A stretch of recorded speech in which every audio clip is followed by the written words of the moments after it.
Welcome to Metabolic Matters podcast, where we embark on conversations with thought leaders, disruptors, change agents, and passionate souls. Together, we'll delve into what truly matters to them. And you'll learn how to metabolize this newfound wisdom so you can transform your own metabolic health. Now let's meet today's guest. Hello, everybody. It's an absolute honor to have with us today Dr. Ralph Moss and his son, Ben Moss, joining us in the Metabolic Matters studio to talk about all things that matter in this space. So, boy, howdy. I was just talking to Dr. Moss before this conversation started to be recorded about the excitement I have around introducing him to this space. Most of the people in my circle need no introduction to this legend, okay, of a human being. But I'm hopeful that there's a lot more of you that have never heard of him. And by the end of today, you will understand why we're so excited to have him with us, as well as meeting who is the ongoing, who's helping pick up the baton to take this for generations to come as well. So Dr. Ralph Moss has a PhD in classics from Stanford, of all places. And in the 70s, this man became a science writer, the scientific writer for Memorial Sloan Kettering. No small feat at that point. We'll let him tell a bit more about the history of this, but at some point in time, he parted ways with Sloan Kettering, not on a positive note, as he basically started to reveal maybe some inaccuracies and some even suppression of important information in the field of medicine in general and cancer in particular, which has set him on a quest, which he just alerted me to today, 50th year anniversary as a science writer and focused almost exclusively on cancer. It's an absolute joy to have him here. And also what I'm excited to share is this man also just celebrated his 80th birthday. And even more important is a decade ago, not only was he the person on the research side and the writing side of the cancer equation, he also became the cancer equation when he himself was met with a diagnosis of prostate cancer, and best testament ever, applied all the things he's learned over these, at that time, 40 years to his own care and is cancer-free ever since. So welcome, both of you. I am super excited for this conversation today. Thank you, Nisha. Pleasure to be here. Nice to see you. You as well. You as well. You guys are making a lot of things happen here. So as I alluded to, you started out as a writer, obviously passionate about that, moved into cancer research, moved into patient advocacy, moved into, you've been an author. I think you told me over 12 books at this point in time, over 1,300 articles on your website about things you've written specifically to, which I have probably inhaled every one of those articles over my own 30 plus year career in this area. And then also, as I mentioned, to cancer patient. So what pieces along that journey would you say stand out to you the most? Let's start there, Ralph, because we don't have to repeat your entire history, but I'd love for you to maybe show a few big pivotal moments for you over these last 50 years. Thank you. So I think my initial involvement with Memorial Sloan Kettering Cancer Center in New York sort of set the trajectory of my career in both positive and negative ways. Everything was actually positive, but at the time, very stressful. I got caught up in the biggest controversy in the cancer field of the time, and maybe of all time, which was the Laetrile struggle, battle. Laetrile was the name given to a chemical, a plant chemical or phytochemical called amygdalin, which breaks down into cyanide in the body. And there were a large number of people who claimed that Laetrile had some value for them as a cancer treatment. It was being given in Mexico. In 1 year alone, about 70,000 U.S. people went to Mexico for Laetrile treatment. The attitude of the medical establishment was entirely negative. And I shared that attitude because I was the person in the public affairs department responsible for responding to the public on this issue and many other issues as a public spokesperson. And then I met Kanematsu Sugiura, who was the elder statesman among the scientists at Sloan Kettering. And I went to interview him on entirely other matters. And at the end of the interview, I just casually asked, well, describe what you're doing now in terms of your own research. He was in his 80s, but he was still coming in every day, 6 days a week to work. And he said, well, I'm working on amygdalin. And it took me a minute to realize amygdalin was Laetrile, or B17, as some people call it. And I said, well, what's there to work on if it doesn't work? Something like that. And he immediately pulled down notebooks full of records showing that when he injected high doses of this substance, it shrank tumors. But also, as he said, the most important thing is that it stops the spread of the cancer, stops the metastases. And the numbers were staggering. There were in the conventionally or the saline solution treated mice, there were about 80% lung metastases. And in the Laetrile treated mice, there was only about 20%, some cases 10% metastases. And then he said very funnily, he said, it would be great if it completely prevented the metastases. I thought a 60% reduction was pretty good. Amazing. So then I was tasked with following his research, and eventually my bosses, all the 3 out of the 4 top bosses, went on record as saying that we had negative results with Laetrile. And I couldn't abide this. I couldn't go along with this, even though I did write the official press release basically condemning Laetrile forever and ever. But I then undertook my own investigation, my own writing with a small group of fellow employees, and released this to the press and to the public. And I was fired on the next day for failing to carry out my most basic job responsibilities, to quote the New York Times. Wow. So that was 1977. And now, I was hired in 74. So now we're coming up on 50 years later. I've written a whole book about these experiences at Sloan Kettering called Doctored Results. Yep. So anybody who's interested could go to our website, the Morse Report. And there was also a film made about this topic. Correct. Exactly. Independently of us, Eric Marolo produced a film called Second Opinion, and it's quite good, actually. And a lot of it is just interviews with me taken a few years ago. Amazing. So this was a life-changing, life-shaping experience, and I was sort of propelled into the cancer field in a way that I barely was involved at the time that this all happened. And wow. So that's how it all began for me. And I have been on that trajectory with few distractions ever since. Man, you've spent 50 years making amends to having to write, be the hand, be written by somebody else that you've then spent your whole career, going on the search or a quest to make sure you never write inaccurate information ever again. Well, I've tried.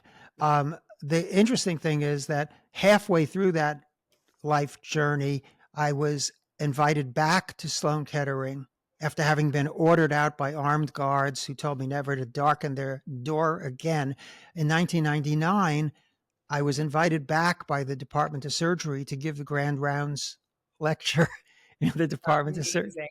What did that feel like? Oh, that was unbelievable. You don't get vindication in life very often, but that felt like a vindication. And plus I had somebody, I will not mention the name, but somebody on the board, a very important person on the board of directors of Sloan Kettering, apologized to me for me having been fired. So they've never made public amends or said, yeah, this guy was right. We did something wrong, but it's as much as I'm going to get, and I'll take it. I'm happy with that. That works well. It's interesting because at my own diagnosis in 1991, I stumbled across your book, The Cancer Industry, which came out in 1980. I had to go back and look at the copyright on that, Right. which means that this is not new information. You also had a book that came out a few years after my diagnosis, and by the time I started into medical school, your next book, Questioning Chemotherapy, actually had a book in between, but that book was a lot of people got to know you there. And it's interesting, 1995, mind you, right? Hold on, guys. I'm going to pause when I close this. They just started construction out my window, so Lynn, I hope you catch that later. And my cat decided she was going to try and break in at that time. She wanted to be with all of us. So in 1995, when your book Questioning Chemotherapy came out, it was another kind of provocateur. And what's so wild is a lot of people have tried to even dismantle and discredit you from that book and that information for all these years. And yet in the last few years, again, there's been a lot of information coming out saying, oh gosh, by the way, this, chemotherapy can actually cause a new cancer. Chemotherapy can actually worsen certain cancers. Chemotherapy is likely less effective than we thought.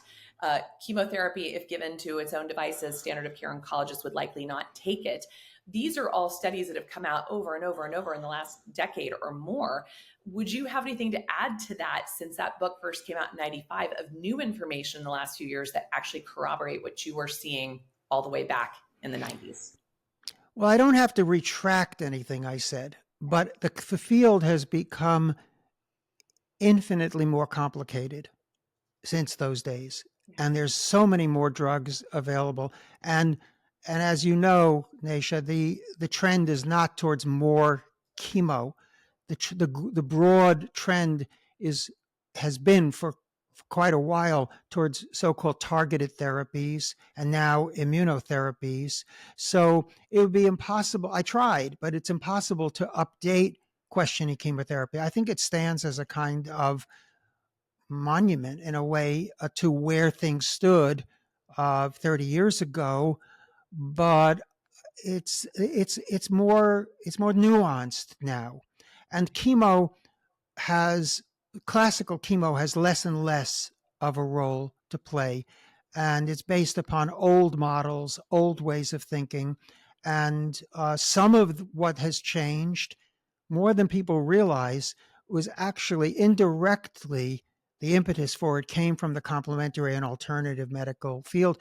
I believe, I can't prove this, but just based on my observations and my intuition, that the lateral struggle put such a scare into the medical establishment that a lot of the things that were being demanded by the holistic medical movement, or some people called metabolic therapy even then, came to pass because when you have 70,000 of your quote unquote customers abandoning the treatment that's recommended by the entire medical profession and going to another country to get a discredited, supposedly worthless treatment, you have to sit up and take notice. And even though they were hell-bent on destroying laetrile as an option, which they basically did, and I'm not making a case here for laetrile, by the way, right.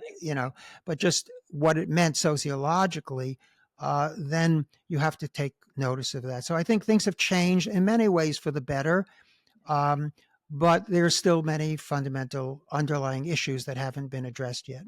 Absolutely. And I think this is an important time for me to throw this in. I'll put this disclosure in when I do a formal introduction for you later, but I think it's important to say that Dr. Moss, his son Ben, and myself are absolutely not against standard of care. Mm-hmm. We just understand that maybe some of the way it's being presented is not fully accurate, and it could actually be enhanced by an integrative approach. And so chemotherapy is just one example where, in my world, if we apply things like fasting around chemo, or if we look at maybe chronobiologic application of chemo, meaning it timed based on the cell division of those particular cancer cells, or we even look at metronomic, very low dose chemotherapy, especially in a high pressured metabolic state, we actually can use far less chemo and really turn it into a super drug that is not as harmful to the healthy cells, while more specifically targeting the cancer cells. So what I think Dr. Moss also did for us back in the 90s was to say, is it all good or all bad? I think he showed us the areas of gray that needed to be dug into deeper. and also showed us that, well, just like we shouldn't throw the baby out with the bathwater of all these other anecdotal pieces of information that have come from all over the world, from other therapies that show efficacy and validity, perhaps there's a way to even rethink and repurpose chemotherapy. And so I bring that to bear because that's also what's happening in the immune therapy world, in the targeted therapy world, even in the world of like hormone blockade therapies, so endocrine therapies. So we can even repurpose and reuse those therapies in a much more precise and less toxic way for our patients. So I just want to really put that here in the room, that we're not dismissing what standard of care has to offer. We just think it can be done a lot better. Yeah, I totally agree. Mm-hmm. Perfect.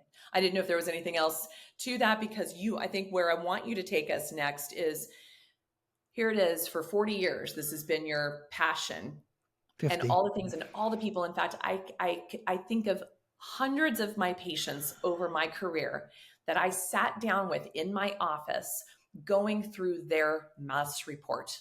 Right? Mm-hmm. I get to go through the 200, 300 pages in an old 3-ring binder, that got sent to them, good old UPS or whatever it was at that time, sort of the bygone era of where your work started to show up for helping patients globally. So I got to see firsthand the amount of work you put into evaluating what is legit and what isn't out there. You started to become a filter, especially in a time when our social media environment started blowing up, really overwhelming and confusing patients, and trying to put everybody into like, this is the only treatment you need for cancer. And you were one of the early adopters saying it doesn't work that way. This is an individualized treatment down to even the tumor type, but even more the individual type. So can you speak to how just the evolution of the Moss reports, maybe give everybody what is a Moss report, and tell us about the evolution of that leading up to today. And then Ben can tell us later where it's going.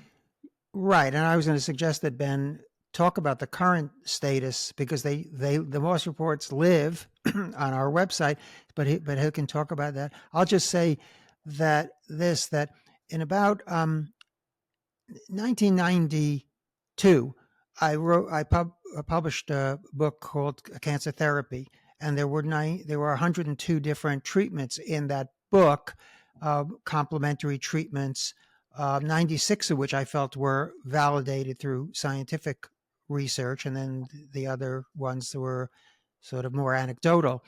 And because of that book, and because it hit at a certain time when there were no other books, practically no other books on this topic available, it had very wide distribution and sales, and it was a very exciting time for us. I actually, at that time, I was working in Manhattan as a senior medical editor, the only time in my career that I took an outside job, and I was able to literally quit the day job and just concentrate once again on these issues of cancer treatment. But I started, I had to be sort of dragged kicking and screaming into the field of doing actual consultations with cancer patients. And initially, I was meeting with people in an office in my home, and then it sounds absurd, but I was actually accompanied several patients to their appointments, so it was, and then I would write up a little report on their particular kind of cancer. And I had the DeVita cancer textbook, and weirdly enough, Vincent DeVita was my next door neighbor in Manhattan. What? I was there first. He moved in shortly after. Wow. I did. So he had this strange energy going on. I was writing Questioning Chemotherapy on one side of a wall, and he was writing the DeVita cancer textbook on the same wall, but just not facing me, with a couple of inches of walling between us.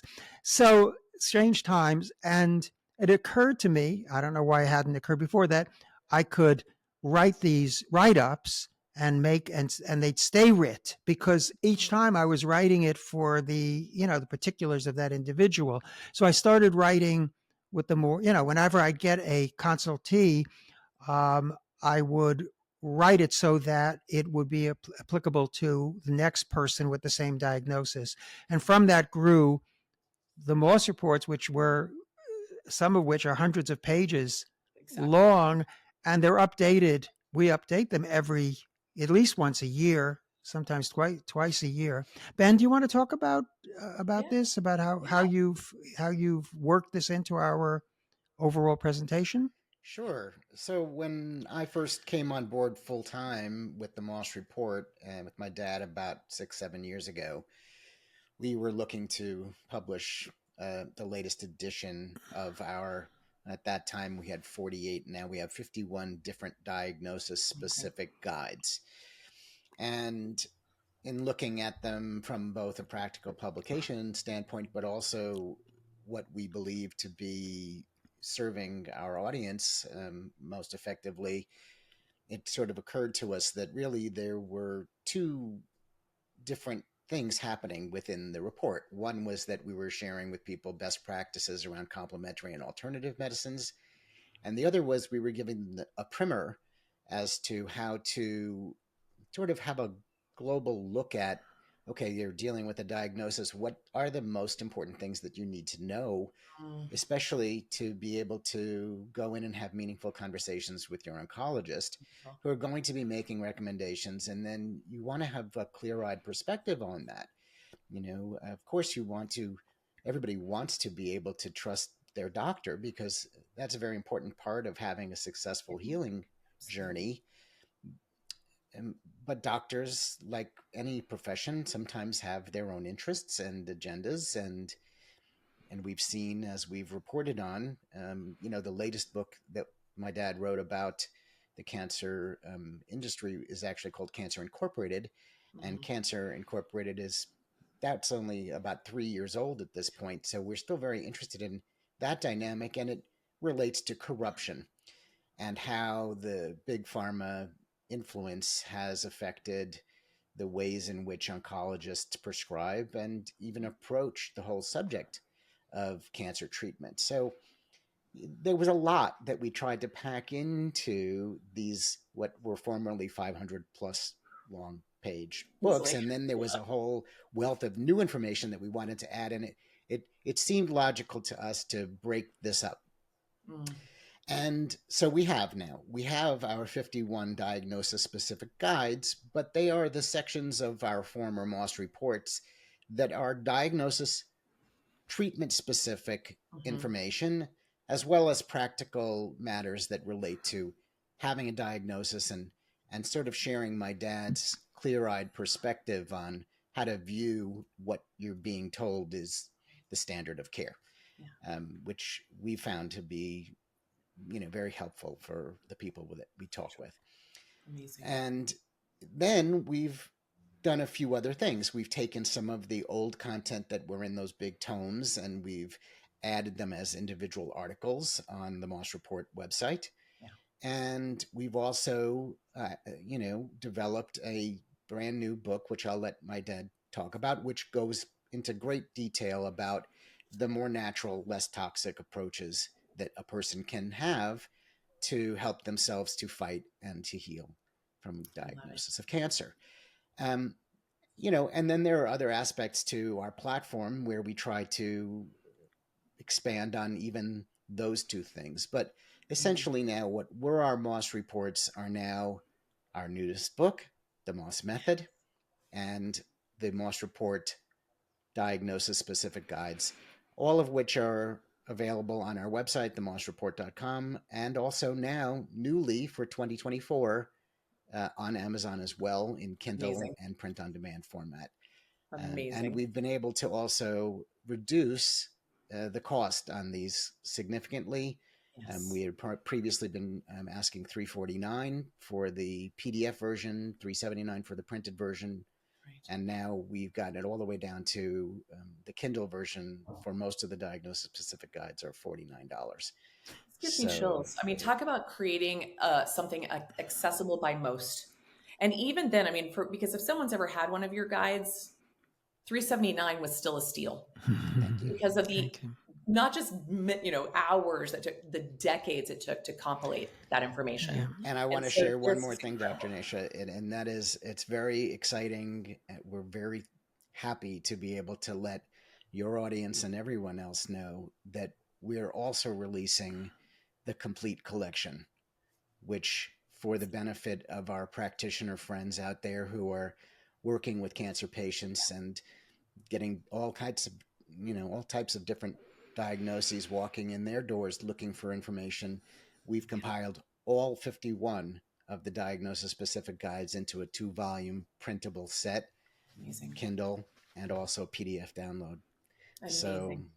So you don't have to just go for the one. If you're listening and you're dealing with your own process, you can go and have a look at that. But for anybody else who's like, I want to eat the entire apple, you guys have packaged that nicely in a 2-volume set, which is great because it becomes a resource. Because most of us as clinicians and patients, we spend the volume of the beginning of our time, a diagnosis or a new diagnosis, or helping guide someone through a new diagnosis, researching.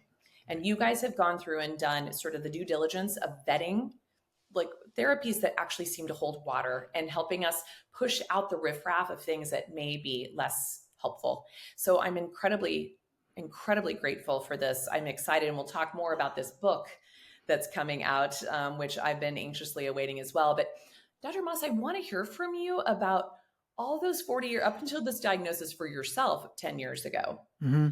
How, walk us through what it was like for you, number one, for you to get a diagnosis after helping hundreds, if not hundreds of thousands, if not millions of people for the 40 previous years. What was it like to have that diagnosis land in you? And what was it like? How did you utilize your own tools to bring you to where we are today? Yes. I want to take one step back and say that a year or two before I got my cancer diagnosis, I had a couple of other very negative health events. One of them was I got shingles, second time in my life, and I was bedridden for several weeks. I had a very bad case, which immobilized me. And then I was eating whatever I could, whatever appealed to me, whatever I could eat, the way many people do when they get sick. And so that, I'm sure, set the stage for then getting diagnosed with diabetes, with type 2 diabetes, of which I had a family history.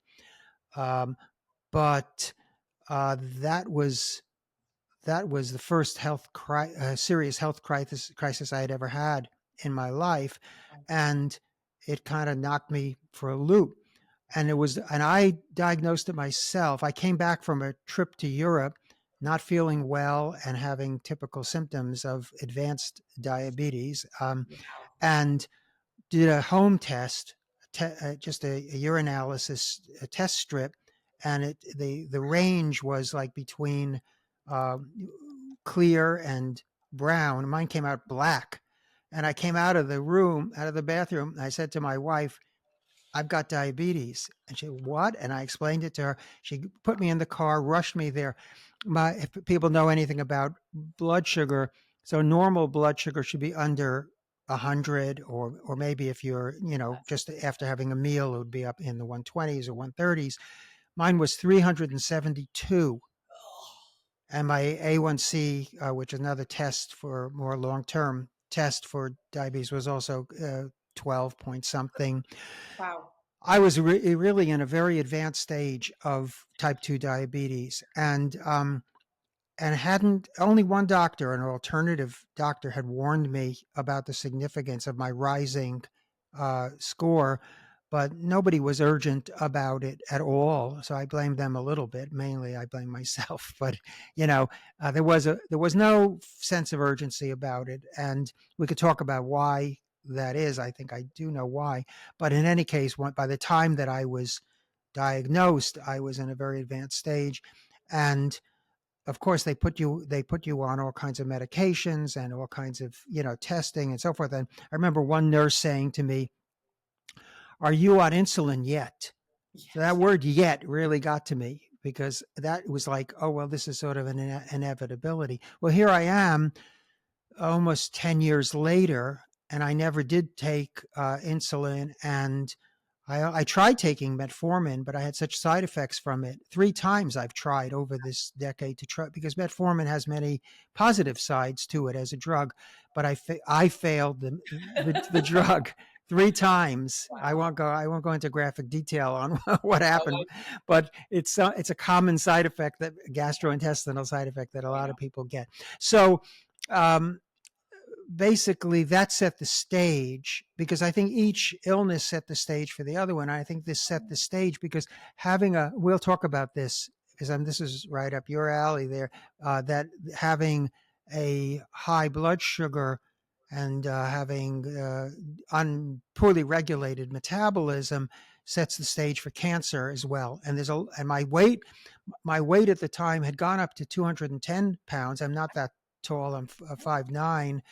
So I was overweight, and I was not exercising, and I was, doing everything wrong. And ironically, a lot of it comes about by having a sedentary occupation, writing about cancer and research, and being up at 3 a.m. on PubMed researching articles about how to prevent cancer. And I managed to give myself, in a sense, give myself cancer at the same time. So life is full of, ironies. But in any case, what happened with the cancer also interrelated with alternative medicine. I had a very close friend and colleague who had been diagnosed with cancer. And at that time, there was a test called the Oncoblot test. And it purported to show whether or not a person had even an early stage of cancer. And just out of due diligence, my wife and I took that test. And it's not available anymore, by the way. But and she was fine, and I turned out to have prostate cancer, which I could hardly believe. I didn't have particularly symptoms. My PSA, prostate specific antigen test, was somewhat elevated, but it had always been for the 20 years it had been elevated. So I thought this was all a big mistake. I thought maybe I would have a kind of pre-malignant condition called PIN. And in fact, I was so sure of it that I put a little note that said PIN above my computer, because it was like to remind me that this was nothing to worry about.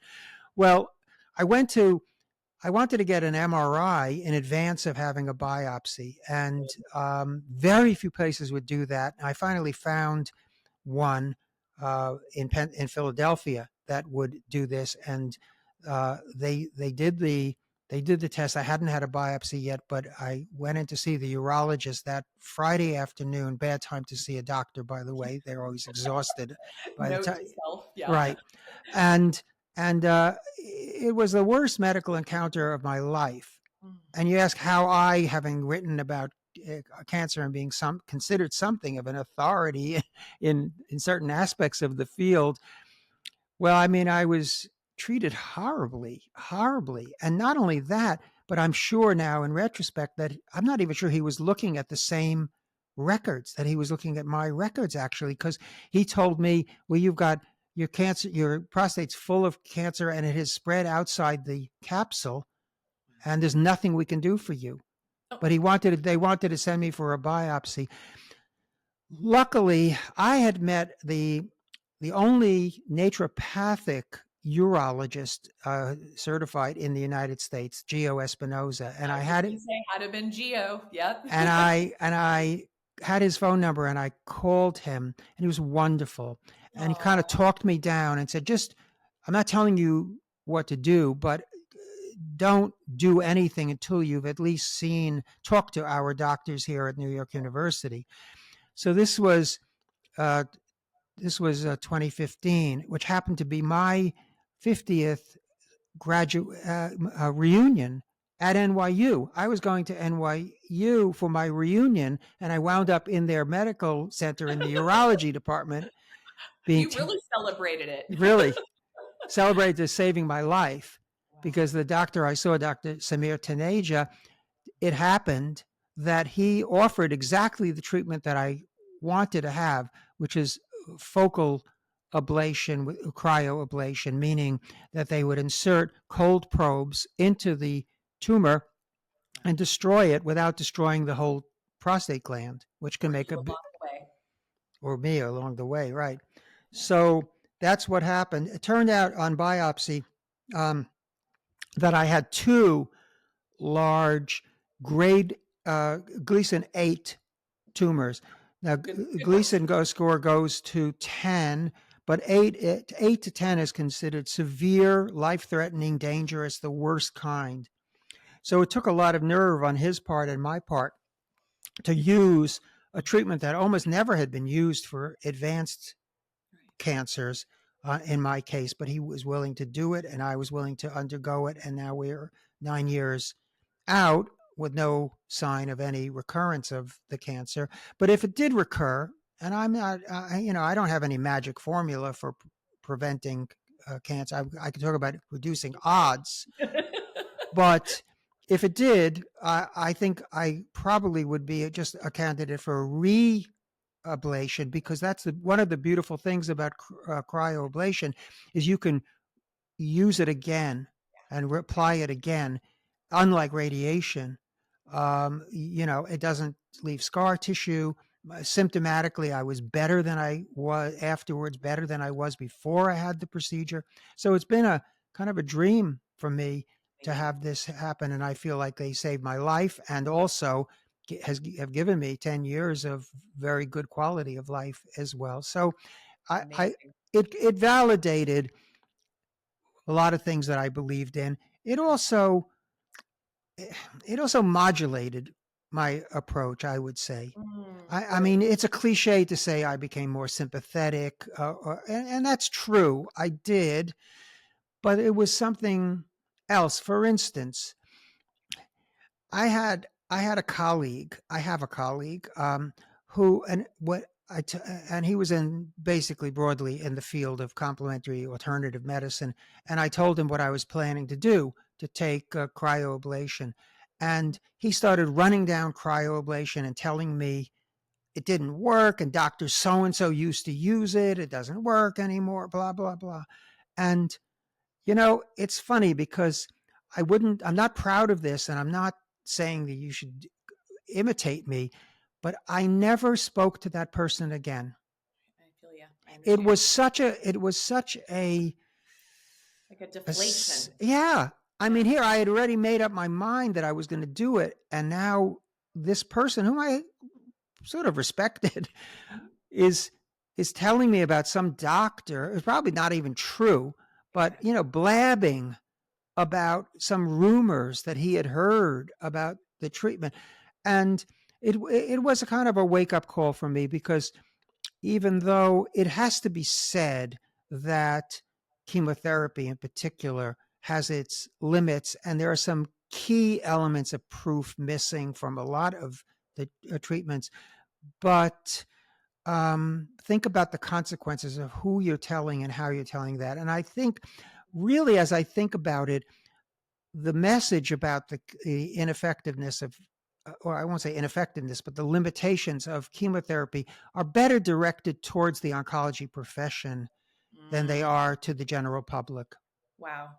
Doc, wow. I mean, first of all, thank you for that, because I think this is what has kept us from moving forward and truly changing the cancer conversation, is when we've put the patient in the middle of the overwhelming confusion and conflict. And the reality is we can bring our knowledge of what we are learning in the space of integrative or alternative or complementary therapies, and the research that does in fact back it, and anecdotally as well, which we then should do more research around, to also what we've learned in standard of care, and really create this bridge and do so in the means of wanting to help the patient not be overwhelmed and burdened in the middle of this. The patient should still be the center point of how we approach it, but the patient should not have to be like, which one? How do we do this? And then one dissing the other is the most unhelpful part of a patient's process. Is to have one,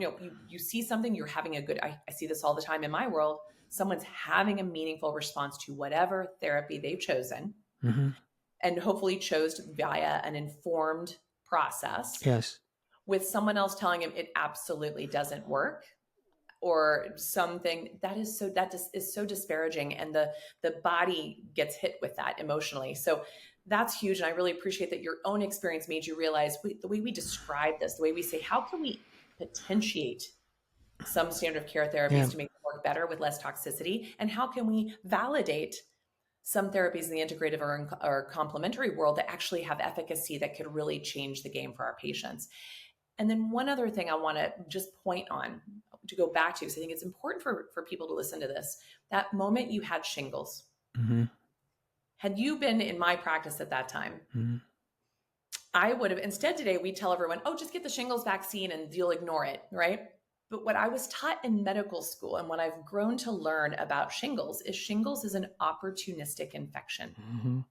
And what I was taught about that is that it only shows up when someone is severely immunocompromised, either something like AIDS, long-term biologics or suppressive medications, or cancer. So for me, shingles is a gift. And that it helps us tell a message. So the fact that we're suppressing a built-in alarm system on vast swaths of the population is concerning to me, because oftentimes our very first indication that there's a cancer on board is shingles and is clotting events like a DVT or a pulmonary emboli out of nowhere. And so here it is, we ignore the signals early on. And so you had clearly a deeply immune suppressed state. Then it kind of obliterated you with the diabetes, which was the metabolic distress.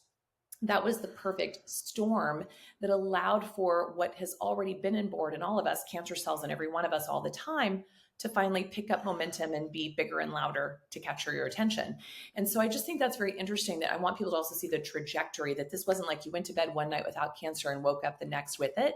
You were getting early warning signs well before the official diagnosis of cancer, the official diagnosis of diabetes, the official diagnosis of shingles. My bet is we could track it back at least a decade or more, that it had been saying, hey, check your engine, but you just kept putting a piece of tape over it, ignoring the check engine lights of your body and being. So what I think is really powerful, where we've also come in the integrative and complementary field, is how we can assess each individual in a meaningful way and have very meaningful metrics in which to test whatever therapies we choose to apply. So everything you talked about, the Oncoblot test, which was checking for a particular protein called ENOX2. Again, you mentioned that test is no longer on the market as an early diagnostics, but in the last 2 years, we've had 2 early diagnostics tests that have come out on the market, FDA approved. One of them is Gallery. One of them is Datar. And so these are 2 tests that are having meaningful evaluations for early detection of cancer, which is a much better approach than waiting till it's a burning building engulfed in flames, right? And so I just wanted to highlight those points to show that in your entire 50 years of this, you've also seen trends come and go. You've seen improvements upon standard of care. The fact that cryotherapy would actually be considered a standard of care therapy. And yet where it's been most utilized, we're in what would be considered alternative clinics outside of the United States. Though we do have a few places in the United States, even in big academic institutions, applying this. And yet most patients haven't a clue that this therapy even exists. And so Dr. Moss is bringing us awareness of even tools in our toolbox that are actually FDA approved from testing and FDA approved from treatments that most of you have never heard about. So I just want to, clap and credit you for being an innovator, even just applying these therapies to yourself and learning along the way. So with that, I want to understand, because of all the things, I want you to tell us about this sort of opus magnus that you have created, this 100,000 word book that is the compilation of everything you've learned over these years, that should be in all of our hands or all of our Kindles momentarily. So Doc, tell us about that. So we call it the Morse method. Again, I had to be dragged kicking and screaming into putting my name on a method, because I don't treat people. But we realized, it is a unique approach, and there's only 1 or 2 things in there that I would say were unheard of or unknown before, but it's bringing together several things. And I can't limit myself just to one thing. I know there's good cases to be made, but being a science writer, I'm the honeybee that from flower to flower. I see a lot of different flowers out there, and they're all wonderful and, and nutritious. But I wouldn't say that there's any one secret to cancer, but I think if we look at the field as a whole, certain things jump out at me, and I think to other people who investigate this field. So we'll talk about the metabolic approach. That's one of the pillars, one of the three that we have 3 or 4 that we focused on most. Another thing, though, is the immune system, because we've posted our interview with James Allison, the 2018 Nobel laureate, the interview that I did in preparation for our film that we made on immunotherapy, The Battle Within, which our Ben's son, Jacob, and my grandson produced and won some awards. And I think people, if they're interested, they can look at that film at our website, The Battle Within. And we interviewed Jim Allison. Yeah. And there's no doubt that there are people, especially with melanoma, but also with lung cancer and some other kinds of cancer, who have been long-term survivors, tantamount to cure, because they've now some of them out 20 years, using immunotherapy, and not to our knowledge having employed any other methods. So I don't think, dating from William B. Coley in the 1890s to today, some people are cured of cancer by immunotherapy. And we think that it's key. It's not the key, but it is key. And we also talk a lot in the book about the issue of the cancer stem cells, the centrality of that. Now, cancer stem cells is not something of our invention, even if the average patient hasn't heard about them. There's something like 20,000 journal articles on the topic of cancer stem cells. But because there are no drugs at the moment that successfully address the cancer stem cells, it hasn't filtered down to the level of the patients yet. And there are some conceptual issues, some philosophical issues about cancer stem cells, whether they are actually a category of cells, like a neutrophil or a leukocyte or whatever, or are they a quality of cells? And until that issue is settled, and it's far from settled, I think, the Nobel Prize that they deserve won't be going out until it's established. Now, if it's an actual cell, I think we're in the early stages of the realm of possibly curing cancer, because if that's what's driving the cancer, which is the initial thought about the cancer stem cells, then we've got our hands on the instigating element. On the element that gets turned on to start this process. Correct. Running. That's exactly well put. If it's a quality of cells, then we've got a tempting target for different kinds of drugs and different kinds of substances, but it falls short of a cure, because if it's a quality, then any old cell and any old cancer cell could then become a cancer stem cell. I don't believe that, but this is the main objection and the main quibble, I would say, with the beautiful notion of cancer being instigated by the cancer stem cells. Now, here's the interesting thing, Naisha, and that is that there are many markers of cancer stem cells. Let's say that there's 20 or 30 prominent, important ones. And to my knowledge, all of them can be countered with natural chemicals, with plant chemicals, phytochemicals. Big time.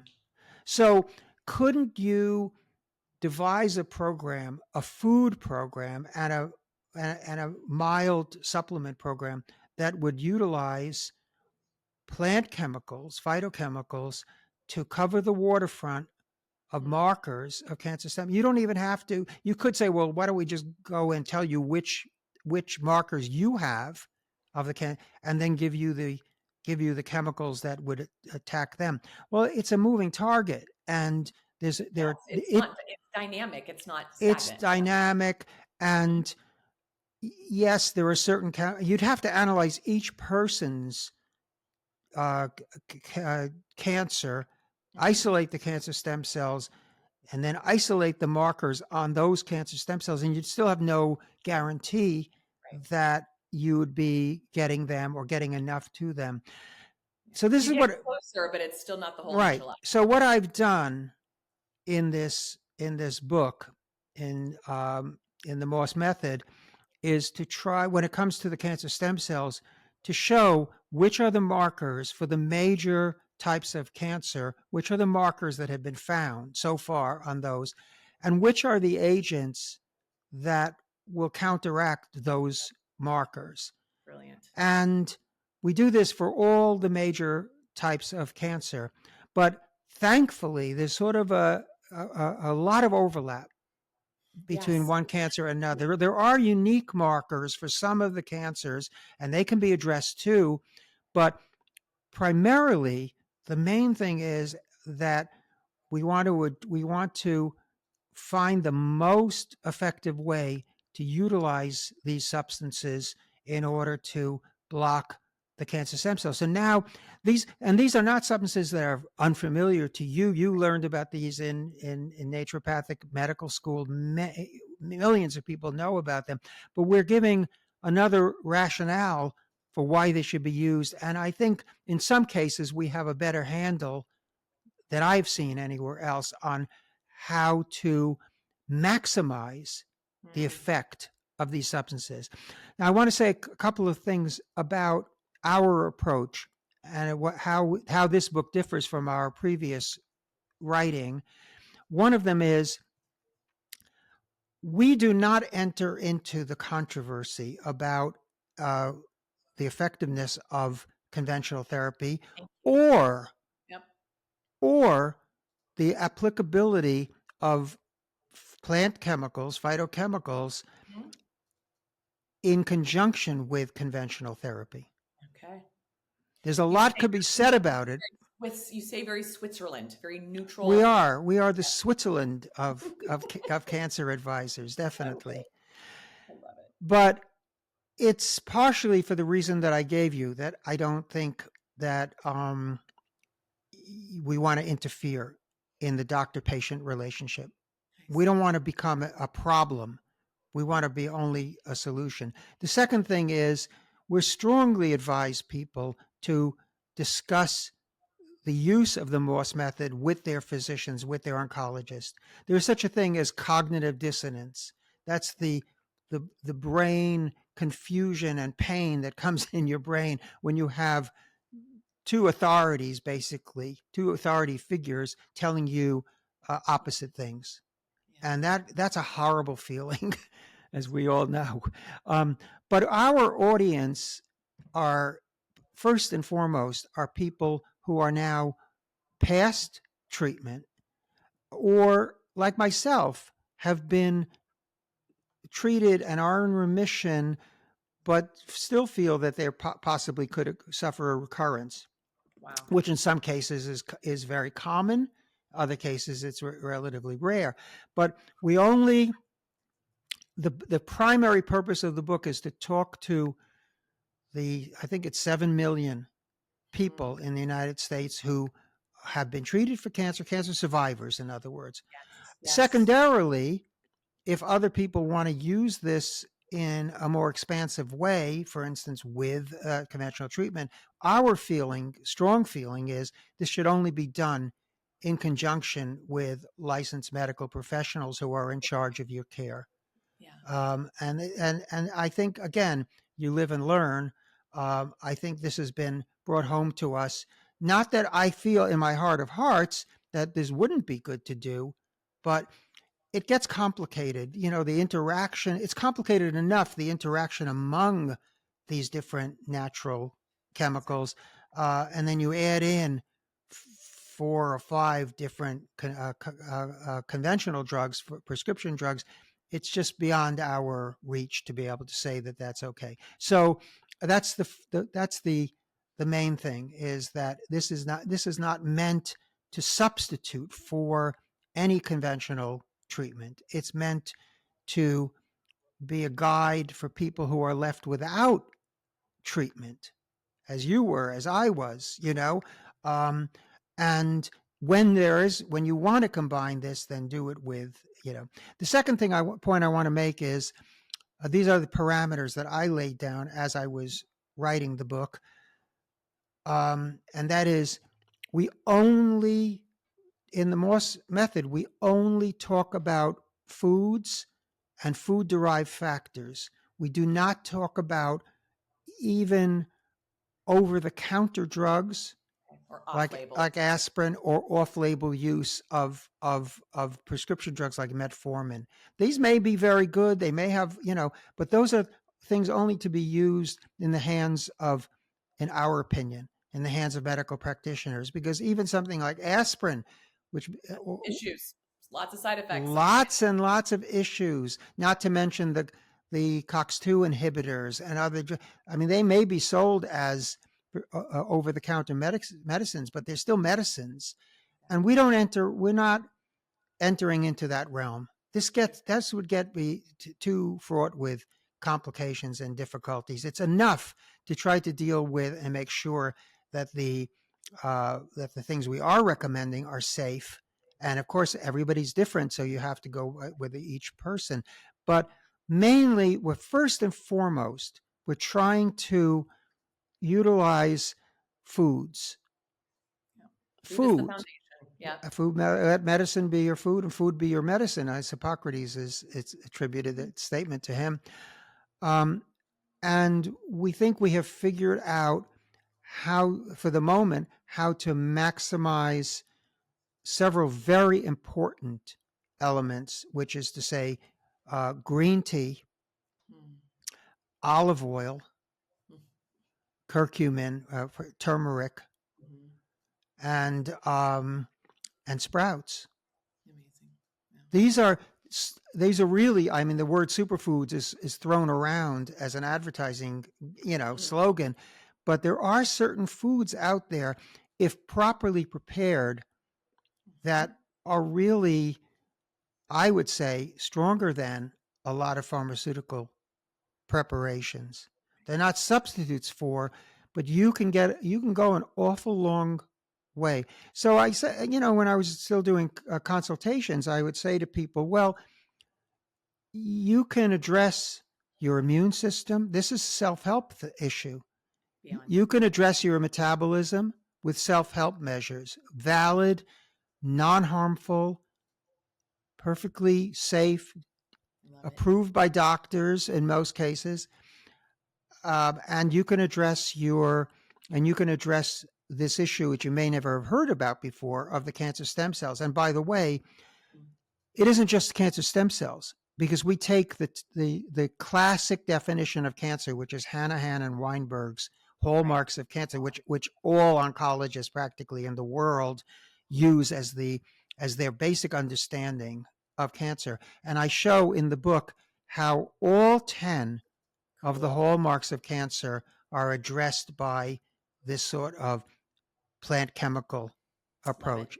I didn't know if it would turn out. I thought maybe 5 of them. No, they all are addressed by, and this is all based upon almost entirely on research from the standard medical literature from PubMed. We have over 1,000 references in the book, separate references in the book. And the other point I want to make is that, and I'm reading Ben's mind here, that I haven't mentioned the Mediterranean diet, but we encompass these elements within a framework. Right. And the framework we chose is the Mediterranean diet. The Mediterranean diet, which is a heavy emphasis on olive oil, fruits, vegetables, whole grains, moderate amounts of red meat and red wine. This is a diet that's used in 16 different countries. I mean, native to 16 and one territory, which is Gibraltar, and it is a diet that goes back thousands of years.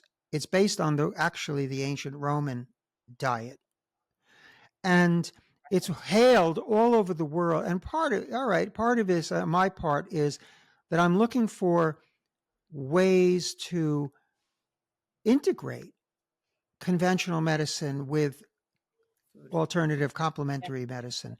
And we can come to an agreement with the conventional medical world now because of changes in both sides. We can come to an agreement over this Mediterranean diet concept. This is this is the most important area of synergy between the two fields, which is what we need. We need to bring together the best of the complementary world with the best of the conventional mainstream world.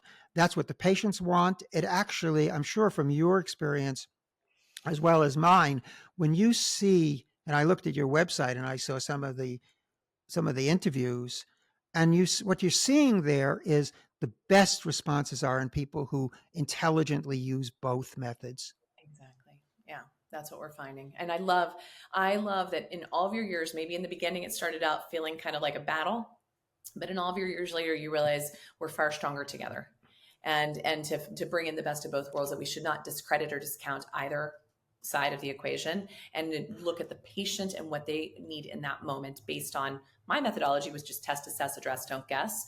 To me, the mouse method brings in part of that assessment and helps us evaluate for the best tools to address. So you, I think, with your work, help my methodology take root as well, and mine yours, and many others along in the same place. We are all linking arms and moving forward together here. And so one of the things I think is really powerful is a lot of patients are going to hear this and say, okay, well, who can I go to now implement this? Because like we're saying, please get the support you need, because we should be testing, we should be assessing the individual. We should not be guessing, and we should not be like out there just throwing things at it to see what sticks. We can be so much more precise today. So Ben, tell us about what this next, like the next generation of the Moss world, the Moss empire is, as far as helping us vet good clinics and clinicians around the globe. Tell us about that and where people can learn more about all the endeavors from the Moss method, the book, the Amazon actions, and the directories that you pulled together. Oh, well, thank you for asking the question. You know, I love to talk about the work that we're doing, and it's my pleasure and a privilege to be able to put the work that my father has produced and the result of all his research out there and make it more accessible.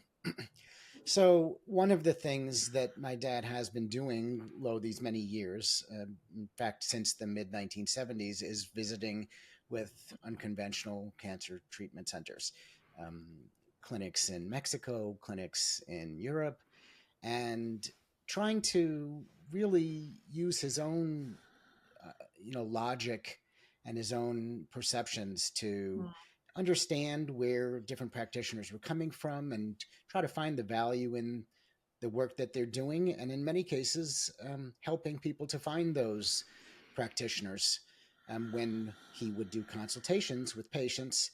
And there would be an alignment if someone came and said, I refuse to do anything but natural therapies. Well, there are clinics that do that. It might not be our first choice for what we would do in their circumstance, but we do know after many years of experience who offers what around the world, and whether we feel good about wanting to send people to investigate those clinics further and see if there's a good fit for them. So all of my dad's writings around the topic of clinics have been published and they're available. But, the landscape has changed since the last time that my dad has gone down to Mexico or even to Europe, especially post-pandemic. We've lost a few good people through attrition, either because of the pandemic directly or just through old age. And so what I've committed to doing along with my wife is to personally go back, and because of my father's longstanding reputation, when we knock at the doors are generally open to welcome us to come and meet with them. And in some cases, these are clinics that we've started visiting 30 or more years ago. History. And some of them are new. And instead of my attempting to use my own writing ability to summarize those experiences, what we've done is shifted to a more modern format, which is the video format. Cool. So we've gone around now to a dozen clinics in Mexico. My wife and I visited, and then subsequently we went to Europe and visited another dozen there, and a conference, and met with a lot of people. And it's been a real pleasure and a privilege to get to know some of the people who are pushing the envelope out in the realm of integrative care for for oncology. Yes. Pardon me. And so what we're doing is we're compiling the video content that we have accumulated through all of those visits, which include the clinic directors or the medical directors of the clinics having, hour-long conversations with my Great. dad, where he's able to probe deeply into their philosophy, and their approaches and their beliefs in some cases, whether it be based on their own experience or scientific research. And then we're sharing that information through our videos on our website at themossreport.com, so that when people come, they can get a clear picture ahead of time of who's got what on offer. This And is such a big deal. I mean, any patient listening right now who's gone down the rabbit hole trying to explore what options there are is mind-boggling, overwhelming. You guys have basically done it for them. What a gift. and Keep I, going. I think we have a good synergy, because I'm able to ask the questions that a layperson might ask, because I'm a layperson. And my father, as a scientific writer on this subject, is able to have the high level scientific conversations with the clinicians that really get into the nitty grit of what the protocols are and their rationale. And in some cases, people will be able to see, oh, that doctor doesn't feel connected to that answer, or maybe they feel very strongly about the way that approach is. And I think it can't be understated how important it is for a person who's trying to find a Mm, healer to work with them, that they like and want to be healed absolutely. by that person, and that Yes. relationship is so critical for the healing process. And Very. so we're giving people a really good insider look at the facilities at the clinic, the vibe. I try to talk about it from an experiential point of view, where what does it smell like there? What does it feel like? Mm, What is the wow. experience, the boots on the ground experience? Even getting in and out of these locations where people might be otherwise Logistics. intimidated. Yeah. Yeah. I could easily imagine someone saying, "Oh, I don't know, what would it be like to go down to Tijuana? I've never been Right. to Mexico, much less on my own, much less in a compromised health situation. Would it even be possible?" My gosh. Likewise, going to some place like Istanbul, where we know people in common who we strongly feel have something of value there that might be worth exploring. But if you're intimidated by the idea of getting on a plane and going to Istanbul, because you don't know what it's going to be like, well, we try to demystify all of that Good. for our Good. audience. And those videos and the whole series of clinic tours and clinic conversations that we have, I think, are a real, you know, Huge asset to and I all of think us. unique in the world of Yeah. the content, where we've looked and we don't see anything else like that available. And we hope that it will be helpful. These are the two questions that people come to us and ask. And I'm also doing some consulting nowadays. And people want to know, what do I take and where do I Right. go? Right. And so Simple. we've taken the information that my father's accumulated through a lifetime of study, over 100,000 journal articles read and digested, and he's got that deep perspective. The depth and the breadth of his knowledge really can't be underestimated. And he's applied it to himself, which right there is something extraordinary. That's like the cherry on top Yeah, and it's on a all real of this. privilege to be able to put that content out there, and to have those doors open for me and for my wife to come and visit with these clinics. It's a real privilege, and we're happy to be able to share that experience with our Perfect. audience. Where can folks learn more about you, and where can they get their hands on this book? Well, our platform essentially is that our video content is on YouTube. We have a podcast, the Morse Report podcast.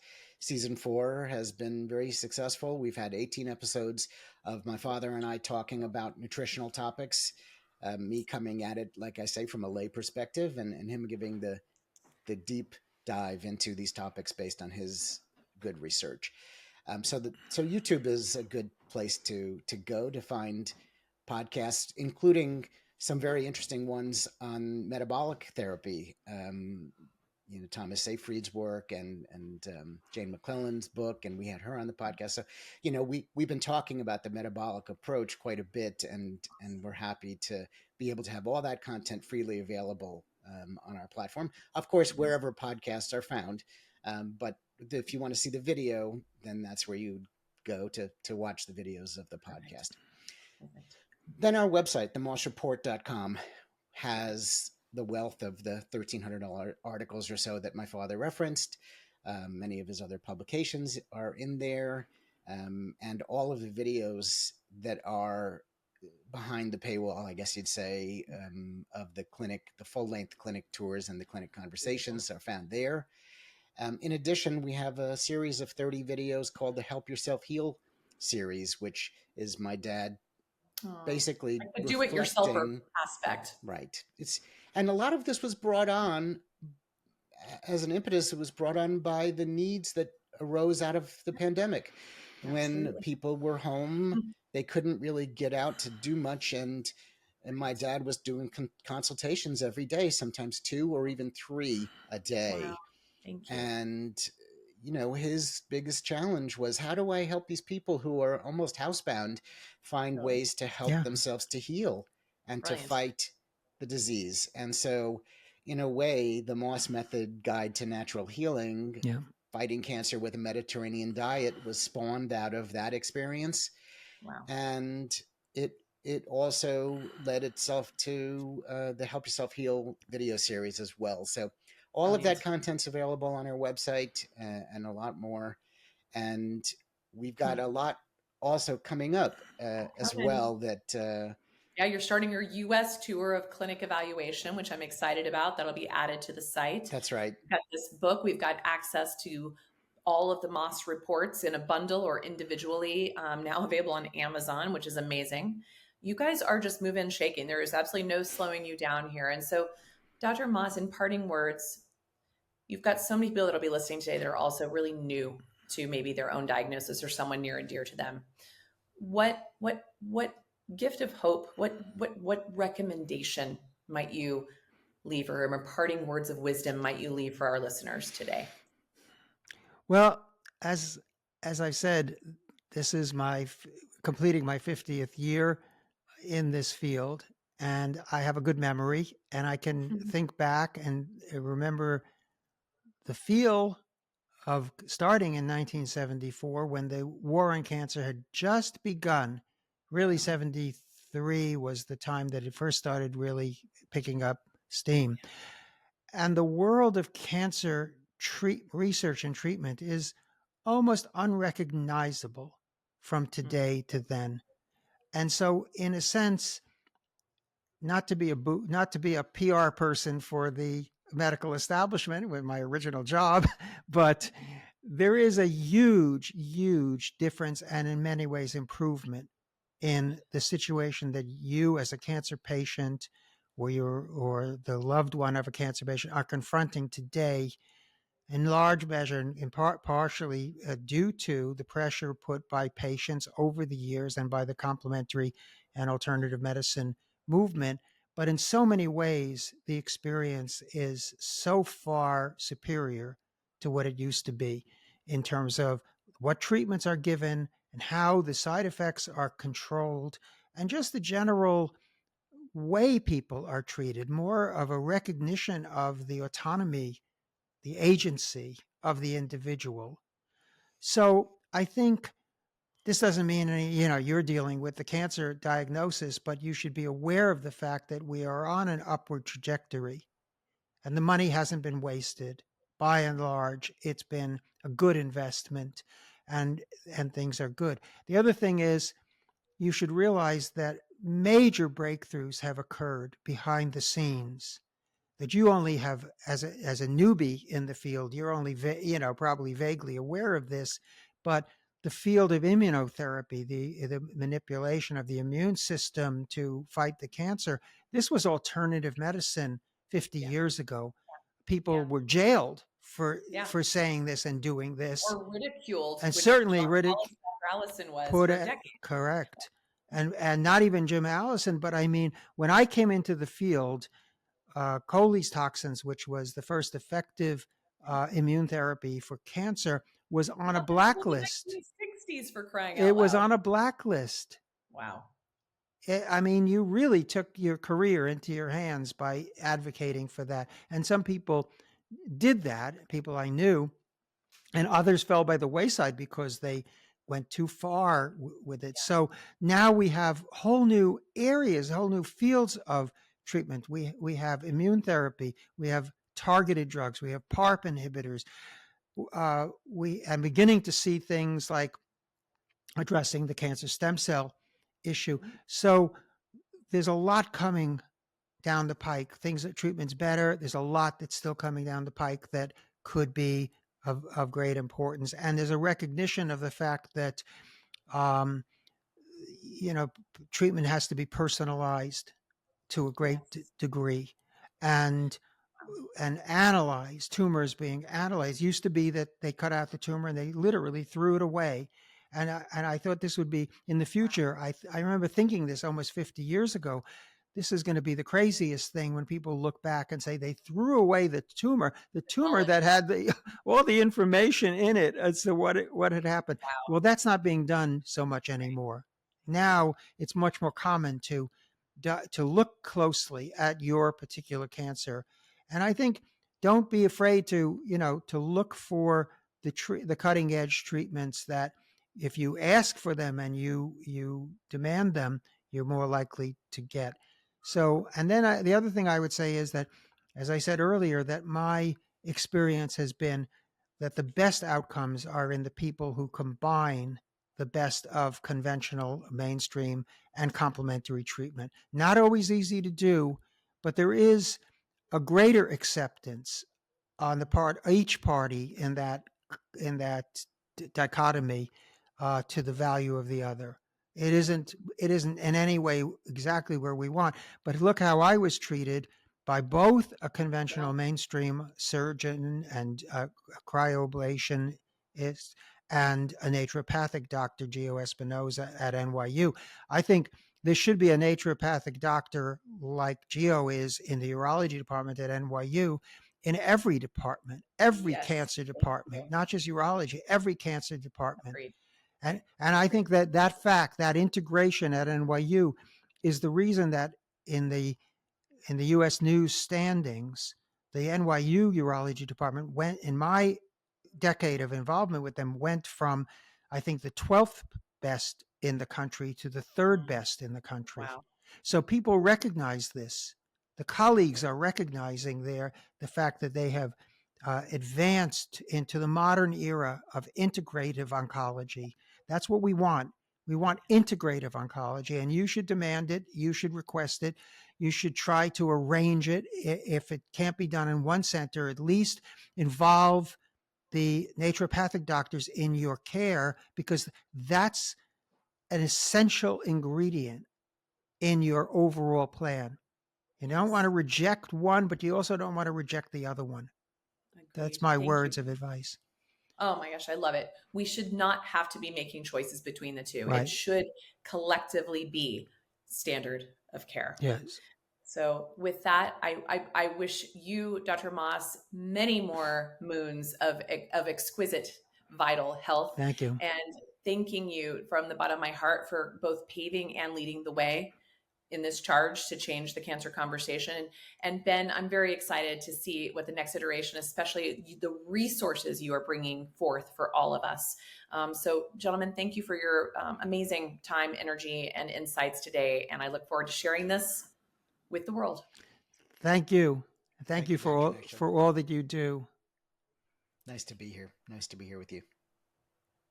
Thank you for joining us for this episode of Metabolic Matters. We hope you found today's conversation insightful and empowering. As we wrap up today's episode, we want to take a moment to acknowledge the incredible team and supporters who make this podcast possible. First, we'd like to thank our production team, Alex Sanchez, Cindy Kennedy, Jessica Gilman, and Lynn Hughes for their hard work behind the scenes. Our theme song was written by Julie Newmark and performed by Whiskey Flower. And finally, we want to thank you, our listeners, for tuning in and being a part of the Metabolic Matters community. Do you want to learn more? Please visit our website, metabolicmatters.org, and you can follow us on Instagram. If you liked this episode, please leave us a review and share it with your friends and family. And if you want to help support our mission, spreading awareness and knowledge about metabolic health, reach out. We'd love you to join with us. Also, don't forget to subscribe to our channel and hit the notification bell to stay updated on upcoming episodes. We have so much exciting content coming your way. Until next time, stay curious, stay empowered, and remember, your metabolic health matters.